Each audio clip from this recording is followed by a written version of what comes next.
Es allí donde apunta desde el principio. Nosotros vemos que ya con Eva dijo, con que Dios ha dicho esto, entonces él está poniendo en duda de que Dios habla. Entonces, y lo hemos visto a través de toda la historia, es el libro más querido, pero también el más aborrecido. Ha sido el libro más perseguido en toda la historia. Nunca se ha dicho que el Corán y todos los libros de los budistas, el libro del Mormón, los testigos de Jehová, los atalayas, se han perseguido como ha sido perseguido la iglesia la Biblia, a través de toda su historia. En los países escandinavos, los países comunistas, todos esos lados, nunca podía entrar la palabra de Dios. Entraban como libros camuflados, como la Biblia del oso, la entraban encubiertamente allí con una historieta de un oso subiendo a un no sé qué árbol era, un manzano, no me acuerdo. Un panal. Un panal, que había un panal de abejas. Entonces, en el fondo estaba hablando acerca de la palabra de Dios, porque su palabra, como dice el salmista, es más dulce que la miel. Entonces, de esa forma pasaban los hermanos clandestinos. Era un contrabando para poder pasar la palabra del Señor a los países ateos. El diablo siempre ha querido encargarse de eso.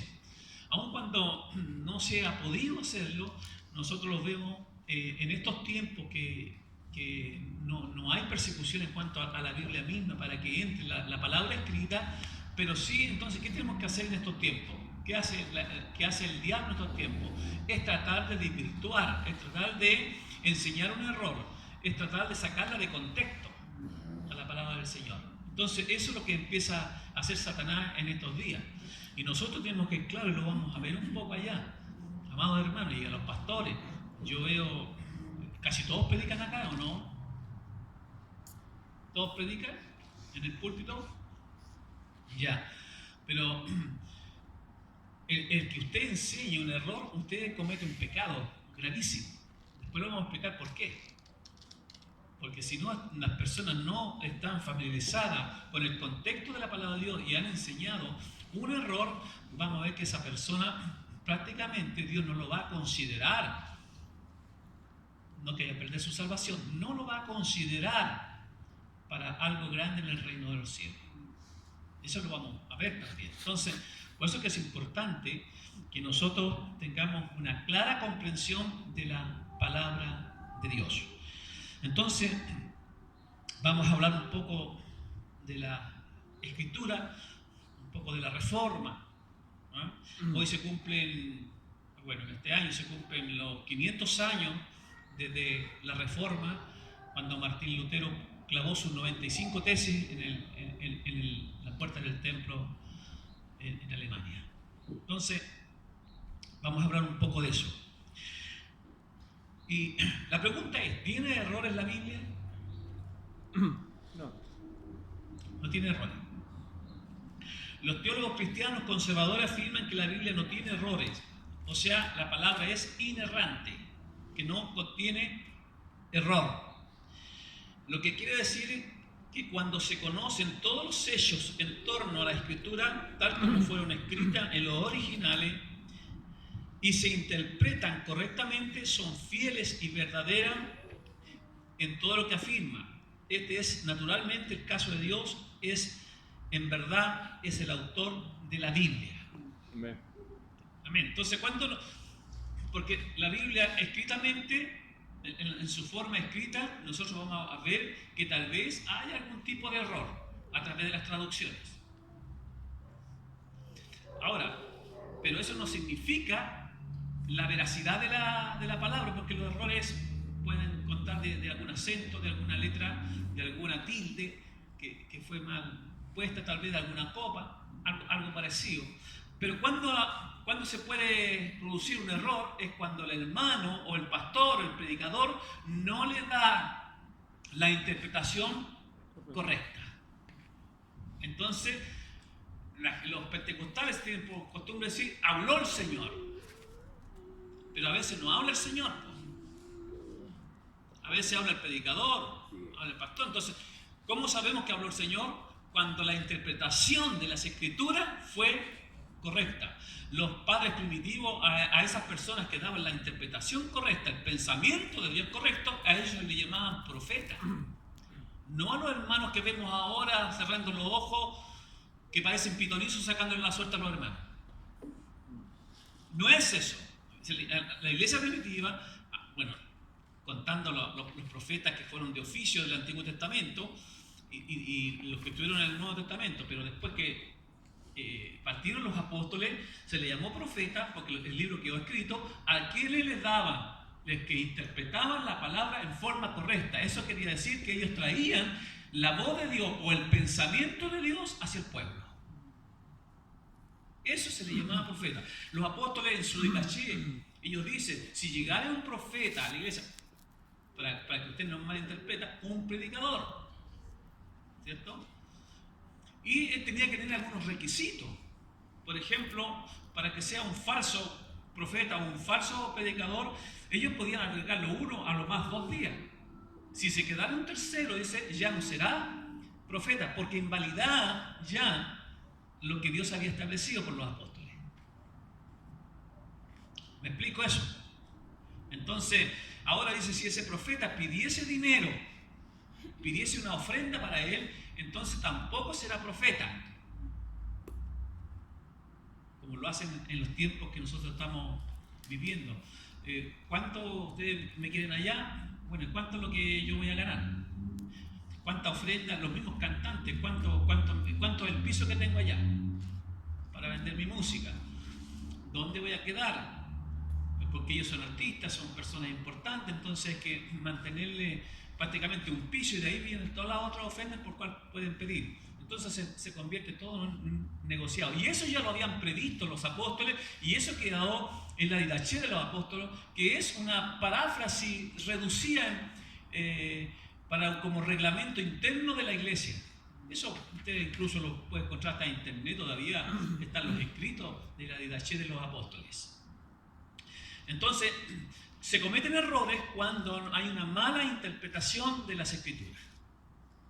Cuando hay texto fuera de contexto, o cuando yo quiero enseñar algo y saco textos para poder respaldar eso que yo quiero y no es el pensamiento de Dios, eso es grave. Amén.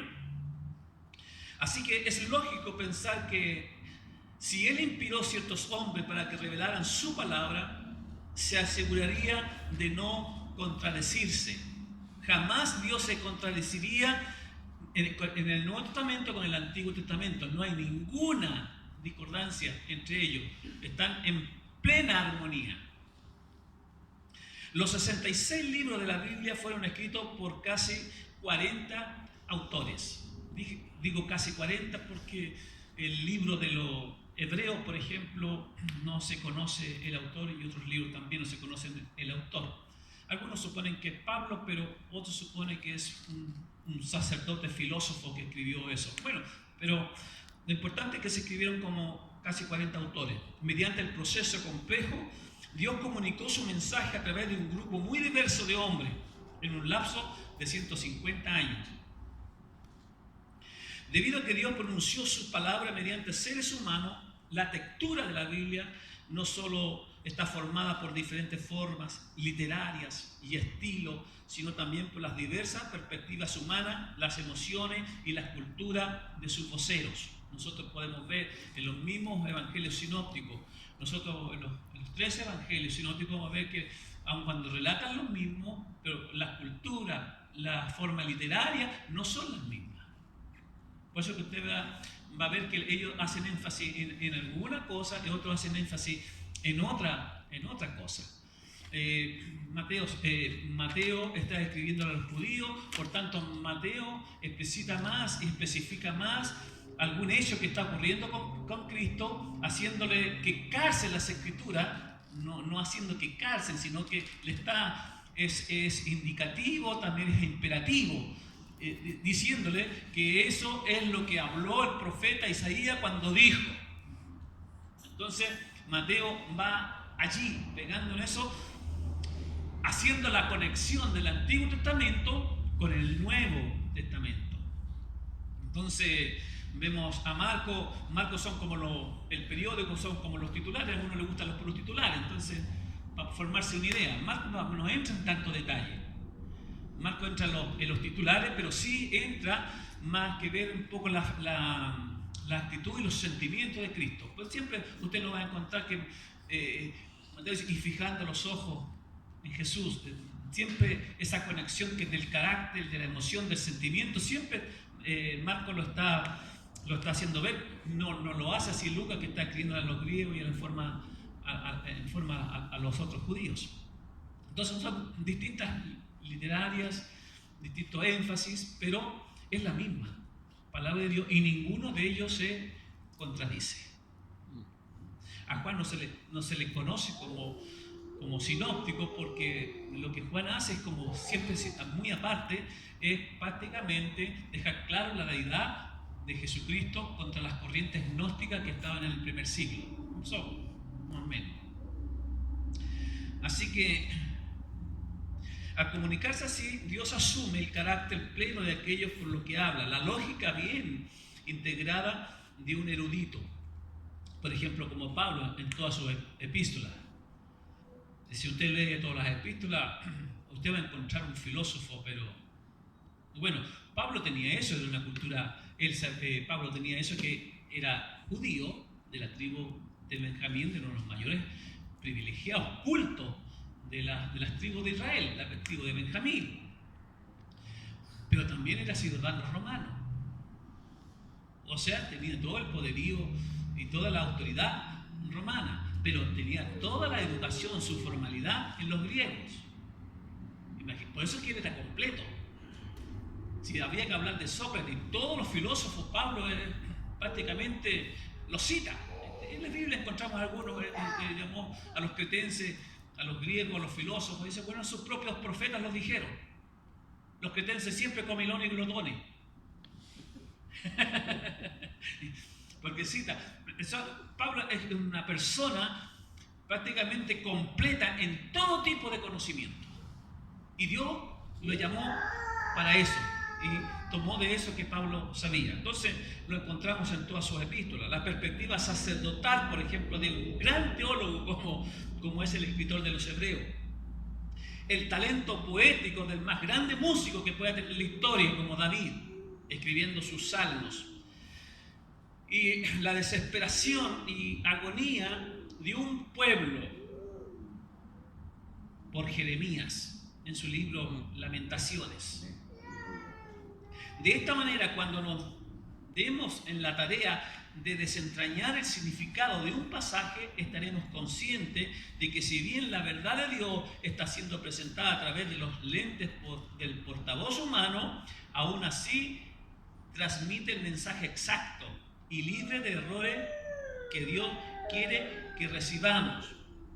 Aun cuando Mateo haga bien resumido en comparación a Mateo, Marcos, más resumido que Mateo, aún así eso es verídico. Está dando en el mismo clavo, ¿cierto? Entonces, ahora, el problema está en que los predicadores en estos momentos estamos no siendo nosotros como lo hicieron ellos, porque ellos trajeron la palabra de Dios. Dios habló. Las enseñanzas de Jesús fueron dadas a los apóstoles y al grupo cercano. Ellos eran los autores quienes tenían que escribir. Nosotros sabemos, hermano, lo hemos explicado en las clases también, de que tenían escribos. Los escribas prácticamente lo que hacían era tomar algunos apuntes de lo que Jesús enseñaba, pero no andaban con una grabadora como ustedes andan en este momento. Ustedes me están escuchando, ustedes me están grabando y si cometen errores me va a salir. Pero ellos, por eso es que los apóstoles y muchos de esos andaban detrás de Jesús, y los escribas eran los escribientes quienes tomaban los apuntes y después hacían el contexto. Muchas de esas cosas tal vez se olvidaron, porque Jesús enseñó en la mente del ser humano, y ahí ponen en duda los teólogos, los ateos, de la veracidad de las Escrituras.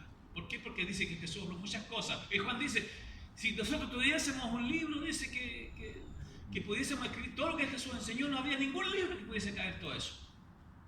Entonces hay muchas cosas que dan, entonces hay muchas cosas que se dijeron. Tal vez los escribas no escribieron como Jesús dijo. Entonces se presta para este tipo de juego, de pensamiento. Pero hay algo que ellos se olvidan y que es cierto. Jesús dijo que es necesario que Él se vaya. ¿Para qué? Para que venga el Consolador, el cual estará con vosotros todos los días, para siempre. Y Él os enseñará todas las cosas que yo os he dicho. Él enseñará, e incluso agregan en el otro evangelio, Él os recordará las cosas que yo os he dicho. Entonces, la función primaria del Espíritu Santo al descender fue entregarle a los escribas y a los apóstoles la función de recordar para que puedan enseñar todas las cosas que Jesús les enseñó. Entonces no podemos allí haber errores, porque para eso vino el Espíritu Santo. ¿Estamos?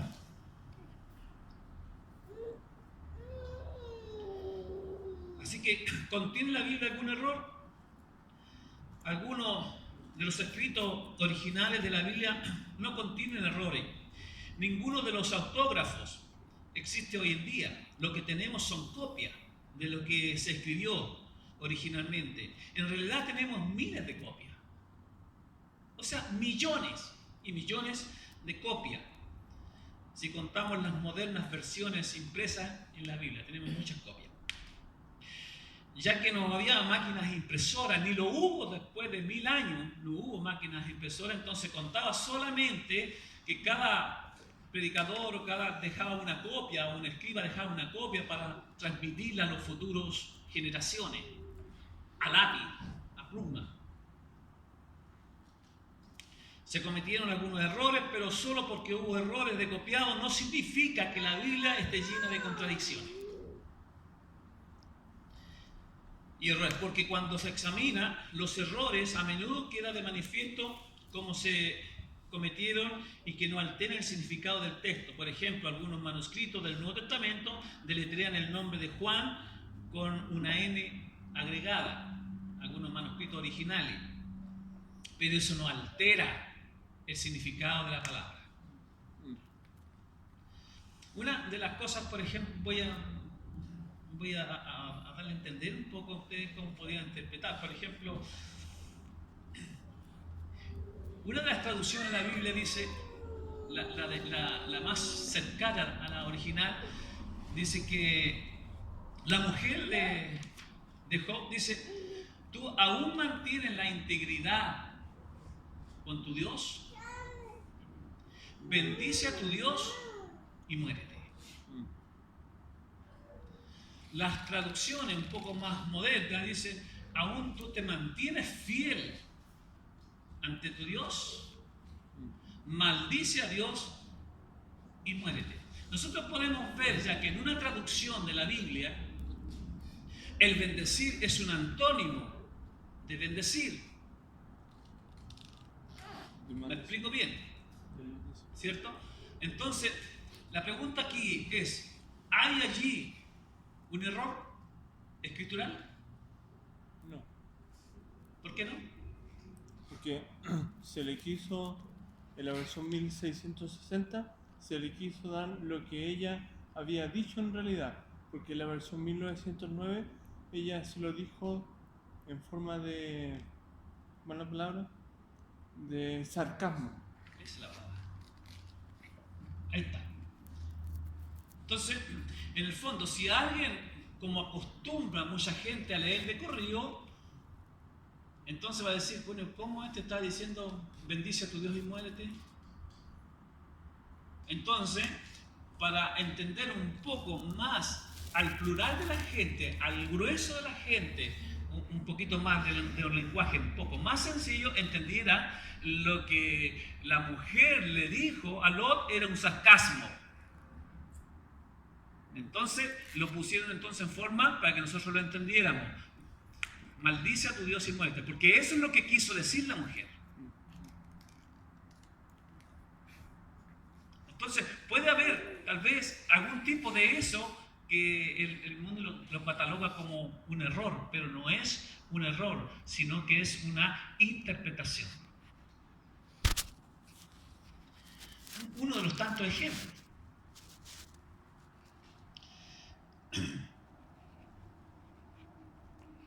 Así que se cometieron algunos errores, pero solo porque hubo errores de copiado. No significa que la Biblia está llena de contradicciones y errores, porque cuando se examinan, errores a menudo queda de manifiesto cómo se cometieron y que no alteran el significado del texto. Por ejemplo, algunos manuscritos del Nuevo Testamento deletrean el nombre de Juan con una N, otros con dos N en los escritos más antiguos.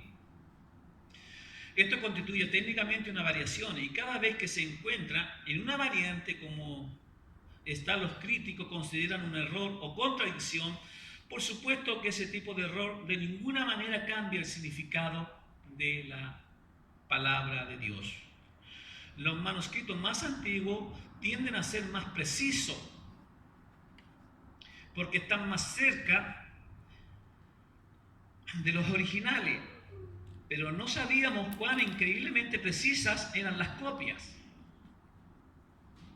del Antiguo Testamento, hasta que nos llegó en 1947 el descubrimiento de los rollos en el Mar Muerto, en 1947. Antes de 1947, el manuscrito hebreo más completo que poseíamos databa del 900 después de Cristo. Pero el descubrimiento de más de 800 manuscritos en las cuevas del lado oeste del Mar Muerto, tuvimos acceso al manuscrito del Antiguo Testamento, dotado por los paleógrafos alrededor de 125 antes de Jesucristo. O sea, antes teníamos de los 900, ¿cierto? Ahora lo tenemos antes de Cristo, o sea, tenemos 1000 años que nos hemos ganado de acercarnos a los más originales, o los originales, en el fondo eran los originales cubiertos.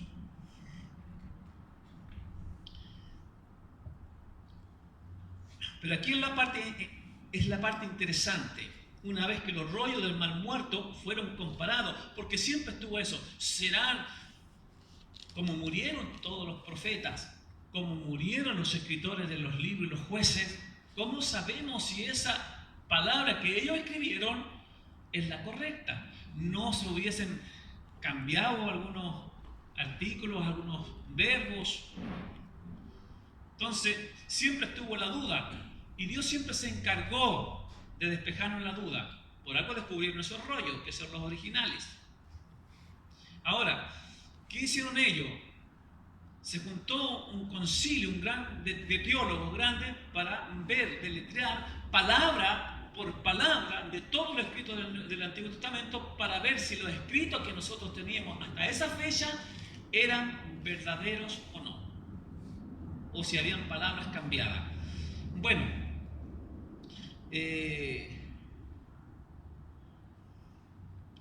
resultó ser idéntica palabra por palabra en más del 95% del texto. O sea, que lo que estaba escrito después, el 95% era lo original del texto, palabra por palabra. Así que el otro 5% consistía precisamente en variaciones ortográficas. Por ejemplo, de las 166 palabras de Isaías, 53, de Isaías 53, solo 17 letras estaban en duda. De estas 10 era una cuestión ortográfica. 4 eran cambio estilístico, cambio en el orden. Las 3 restantes comprendían a la palabra luz. Una vez lo explicaba yo, la palabra luz en el Antiguo Testamento, en la versión más original, se refiere a verdad. En el griego, la traducción para el Nuevo Testamento se cambia esa palabra por luz. Pero en el Antiguo Testamento, para referirse a Dios o a Cristo, no se llama luz, se llama verdad. Y lo contrario era tiniebla, que significaba mentira. Entonces, en el fondo, cuando nosotros traducimos una palabra en el hebreo, en el arameo más antiguo, lo que nosotros estamos haciendo, por ejemplo, cuando Jesús dice, yo soy la luz del mundo, lo que Él está diciendo, yo soy la verdad. Porque Él pone a descubierto, por eso se le puso luz después, para que haga descubierto y no haya nada oculto ni nada en tiniebla. La verdad, como decimos nosotros, sale a la luz.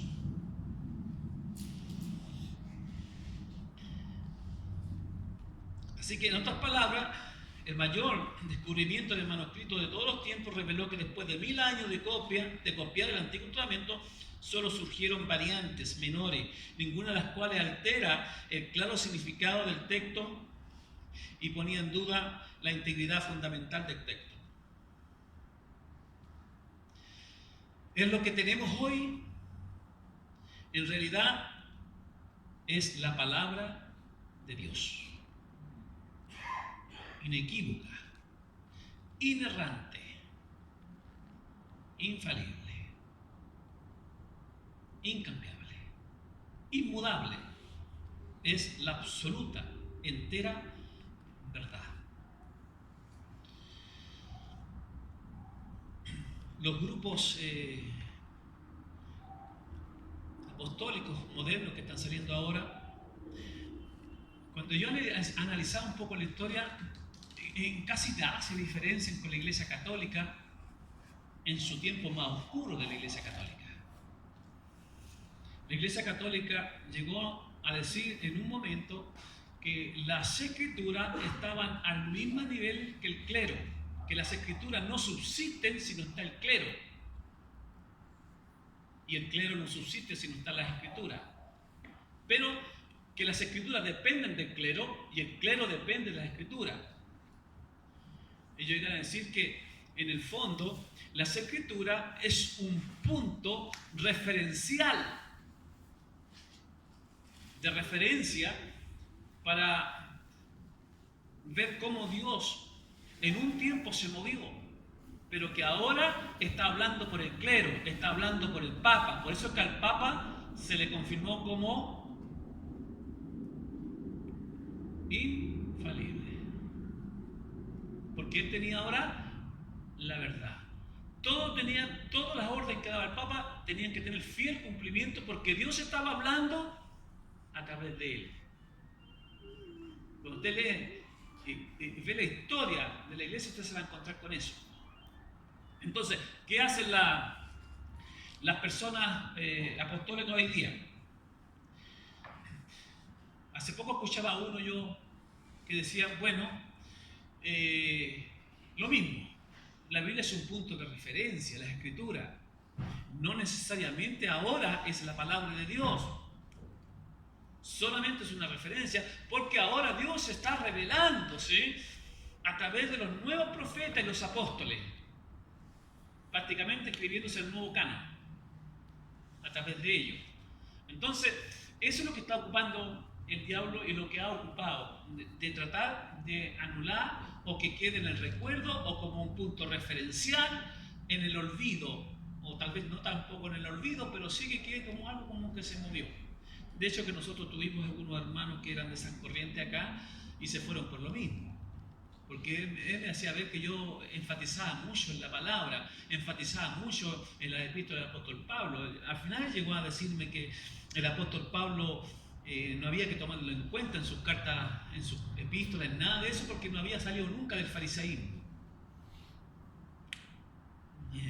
Llegan a decir así, o sea, caen en ese pecado tan garrafal que llegan a pensar así. Entonces el diablo los envuelve.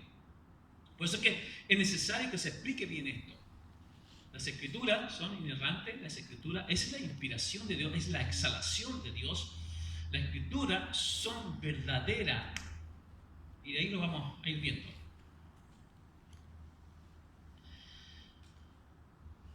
Hoy en día nuestra Biblia completa está de 39 libros del Antiguo Testamento y 27 del Nuevo Testamento. Pero ¿cómo sabemos que esos libros son inspirados por Dios, que Él preparó para nosotros? Es posible que se hayan pasado por alto otros libros inspirados divinamente, posiblemente. De hecho, que el libro de Santiago y el libro de Apocalipsis no fue considerado en la misma cuando se formó el canon, sino que tuvieron que agregarlo 3 años después. ¿Por qué? Porque encontraron una contradicción entre Santiago y Pablo.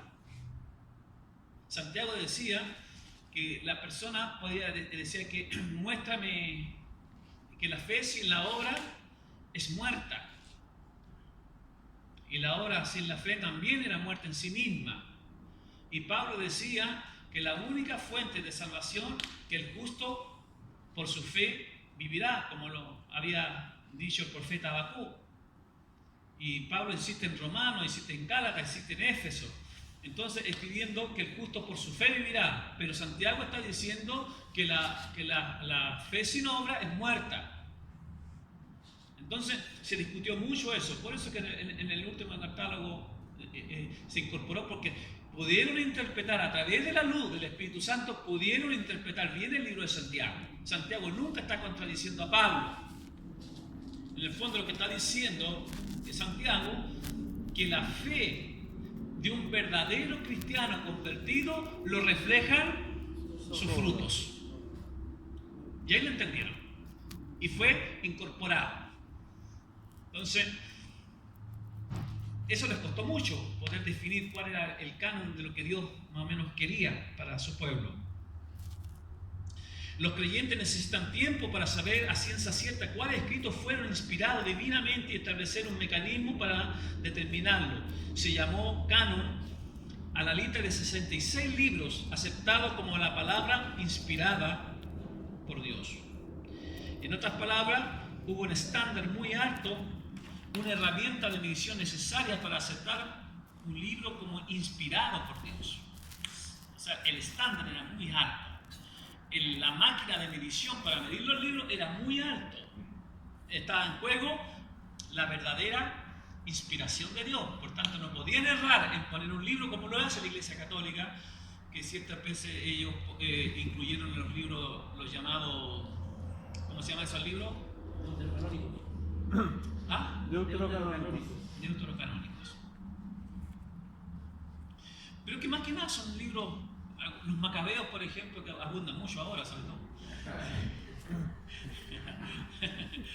Primera y segunda Macabeo, pero esos eran libros más que nada históricos que no tienen revelación divina, sino que solamente un libro como nosotros podríamos hablar aquí, como ocurrió el combate naval de Iquique. Entonces no tenían ninguna inspiración, ocurrieron hechos. Y esos libros fueron escritos mucho antes, o mucho después, perdón, y en el tiempo en que no hubo ninguna manifestación ni profecía, en el tiempo más oscuro que tuvo entre los profetas y la aparición de Cristo, donde no hubo nunca voz de Dios. Entonces ese libro no se considera. La Iglesia Católica los incluyó. Solamente para decirle, el Deuterocanónicos, creo que la palabra en sí significa después del canon. Claro. El nombre de la palabra en sí. Claro, por eso es que después incluyeron, la Iglesia Católica incluyó esos libros. Ellos predican esos libros. Pero hay un montón de cosas. Incluso hay una mezcla de ocultismo, de paganismo metido ahí en algunos de esos libros. Algunos otros libros agregaron capítulos también de los que nosotros ya tenemos, como el libro de Esther hay un capítulo agregado. Entonces, en la Biblia del Oso, en el libro de Daniel, cuando los compañeros de Daniel están en el fuego, la Biblia del Oso sale explicado cuando ellos están dentro del fuego, que estaban ahí y el fuego no les hacía nada. Por ejemplo, como decía usted, que eso es otro agregado que tiene la Biblia del Oso. Claro. Bueno, así que en un determinado escrito no recibía autoridad de ser escritura solo porque los antiguos líderes judíos o cristianos así lo determinaban. Más bien eran aceptados por los dirigentes, el pueblo, porque les resultaba evidente que Dios mismo había dado el escrito de autoridad divina. De lo contrario, en la historia bíblica eclesiástica podemos ver al menos 4 principios de regla que determinaron si una carta o libro debía ser reconocida como divinamente inspirada. Estoy hablando un poco de historia, yo sé que a ustedes muchos han leído estas cosas, pero algunos no. Entonces es necesario explicarlo. Por ejemplo, algunos de los requisitos para que un libro sea más o menos inspirado por Dios, el escrito debía tener un autor, a un profeta, o un apóstol, o un discípulo llegado a un apóstol. Por ejemplo, como Marco. Marco no fue apóstol, pero fue un discípulo de Juan. Y también trabajó con Pablo. Entonces, era verídico, ¿cierto? El mensaje del libro debía concordar con lo que ya había sido revelado por Dios. En el caso del Nuevo Testamento, por ejemplo, tenía que concordar con lo que Dios había revelado, o sea, no tenía que contradecirse en nada en los escritos en el Nuevo Testamento con los escritos del Antiguo Testamento, que todo se diera en armonía, no había contradicciones. Los apostólicos incluso usan el libro de Enoch para hacer sus guerras espirituales. El libro de Enoch, algunos lo han leído, es un libro místico, incluye ocultismo, paganismo y un montón de cosas más que son erróneas. Hay algunas verdades en esos libros, por supuesto, pero cuando hay contradicciones entre el mismo libro no será considerado canónico, o la regla, o el principio. ¿Me explico eso, cierto? Por ejemplo, en uno de sus pasajes, uno de los ángeles que bajaron y pecaron con las mujeres de acá, Dios lo está mandando prácticamente a las prisiones de oscuridad. Y Judas lo dice. A los ángeles que no guardaron su divinidad, su naturaleza de ángel, y se corrompieron como los gentiles, dice que fueron lanzados en cárceles, ¿cierto?, a perpetua oscuridad. O sea, están allí esperando todavía el día del juicio. Está hablando que si Dios no perdonó a eso, tampoco perdonará a los rebeldes. Judas habla un poco también diciendo, cuando venga el Señor, dice, he aquí, Él viene con su santa decena de millares, y está citando a Job, al libro de Enoch. No. Está citando el libro de Enoch. Hay algunas lucecitas verdades, pero eso no significa que eso sea canónico. Tercero, el escrito claramente debía evidenciar la presencia confirmadora de Dios. O sea, Dios confirmando eso. Cuarto, el libro debía ser ampliamente aceptado por la iglesia desde una fecha temprana. En este caso, los manuscritos de los Corintios, por ejemplo, las cartas, los Corintios se regían por las cartas de los apóstoles. Esas cartas eran su regla, esas cartas eran sus mandamientos, esas cartas, ellos se regían por eso es que las cartas circulaban rápidamente y ninguna carta se contradecía una a otra.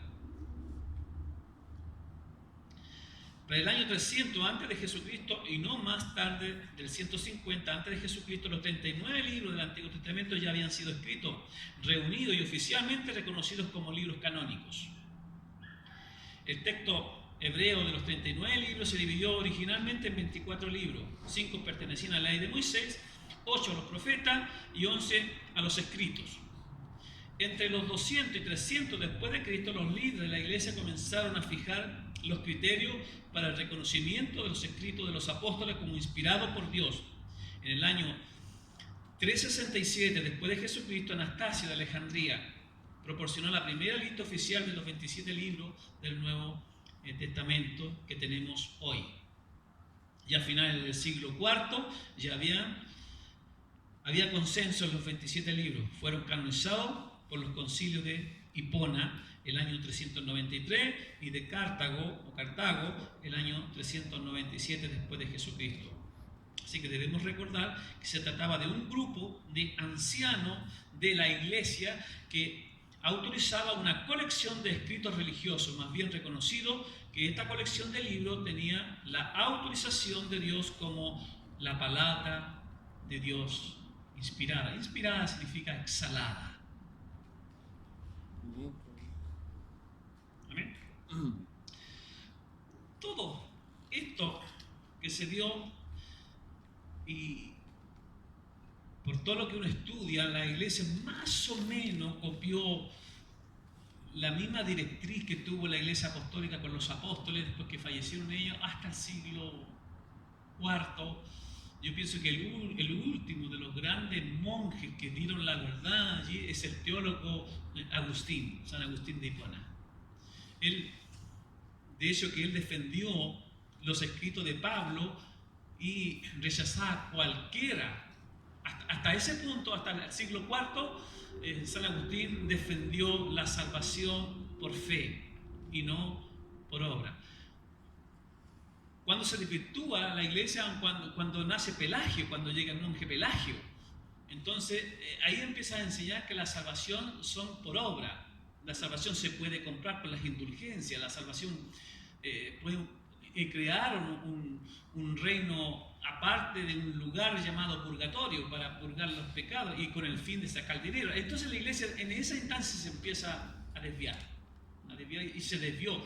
De eso del siglo IV hasta el siglo XV o XVI, la iglesia vivió en plena oscuridad de paganismo totalmente. Y todavía esa iglesia, bueno, como Dios siempre dice que se mantiene un remanente escogido, de ese mismo pueblo levantó un hombre. ¿Cómo se llamaba ese hombre? Martín Lutero. Este era un joven, que era un estudiante de la Universidad de Erfurt y tuvo, eso en 1505, y el 2 de julio fue atrapado en una tormenta entre la orden de los monjes agustianos. Cuando fue atrapado, el temor le favorizó, entonces prometió entrar a los monjes agustinianos. Así que estudió para eso. En 1507 él fue ordenado como sacerdote y celebra su primera misa. En 1509 él obtiene el título de bachiller en Biblia. En 1510 él visita Roma. En 1511 es transferido al monasterio de Agustiniano de Wittenberg. En 1512 recibe el título de doctor en teología. En 1513 comienza a enseñar el libro de los Salmos. Eso se demoró 2 años en enseñar los libros de los Salmos, y en 1515 comienza a enseñar el libro de los Romanos. Fue el libro de los Romanos, en que él descubre la verdad. En el libro de los Romanos, Dios se manifiesta a él allí, en este libro. Yo siempre le digo a los hermanos, cuando nosotros aprendamos y entendamos todo el libro de los Romanos, vamos a entender toda la Biblia. Ahí la vamos a entender. Sí, que el libro de los Romanos es uno de los más difíciles de poderlo entender junto al Apocalipsis. Así que en 1516 comienza a enseñar la carta a los Gálatas y también se encuentra con esto, ¿cierto? Con la justicia a través de la gracia del Señor. En 1517 comienza a enseñar carta a los hebreos. El 31 de octubre él clavó sus 95 tesis sobre las indulgencias.